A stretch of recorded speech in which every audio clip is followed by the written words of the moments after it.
अगर मैं आपसे कहूँ कि हिमाचल में एक ऐसे राजा भी हैं जो अपनी प्रजा से मिलने के लिए महलों से नहीं बल्कि पहाड़ों को पार करके निकलते हैं और अपने बड़े भाई से मिलने के लिए सैकड़ों साल पुरानी परंपरा निभाते हुए 136 किलोमीटर पैदल चलते हैं, तो शायद आप यकीन नहीं करोगे। ये कहानी है लाहौल के आराध्य देवता राजा घेपन की, जिन्हें लाहौल स्पीति का रक्षक भी माना जाता है। इनका प्रमुख देवस्थान सिसु में है। पूरी लाहौल घाटी में इनकी बहुत गहरी आस्था है।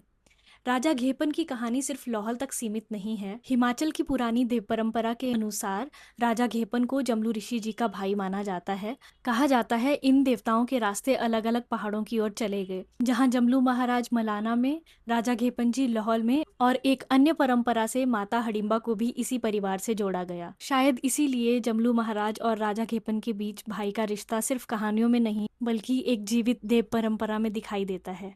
जब देव आज्ञा होती है तो राजा घेपन लाहौल स्पीति से मलाना के लिए अपने भाई से मिलने के लिए आ जाते हैं, और इसी साल 2026 में 9 साल बाद राजा घेपन मलाना में अपने भाई से मिलने के लिए आए। और इसी साल 25 जुलाई को राजा घेपन लाहौल स्पीति से मलाना के लिए न केवल कुछ लोगों के साथ बल्कि माता हडिम्बा, पराशर ऋषि और 18 नागों के साथ इस काफिले में सम्मिलित हुए। ये कोई सामान्य रास्ता नहीं है, ये बहुत कठिन रास्ता है जो पहाड़ों के बीच में से दर्रे से होते हुए गुजरता है। और फिर 31 जुलाई को राजा घेपन और मलाना के जमलू ऋषि जी का मिलन देव परंपरा के अनुसार विधि विधान से हुआ। राजा घेपन के लिए मलाना के पवित्र जंगलों में से एक पेड़ का चयन किया गया, जिसकी पूजा के बाद उसको राजा घेपन के रथ बनाने के लिए काटा गया। इसी पेड़ की लकड़ी से उनका नया रथ बनाया गया और अपने नए रथ के साथ राजा घेपन अपनी घाटी, अपनी प्रजा की ओर वापस लौट गए।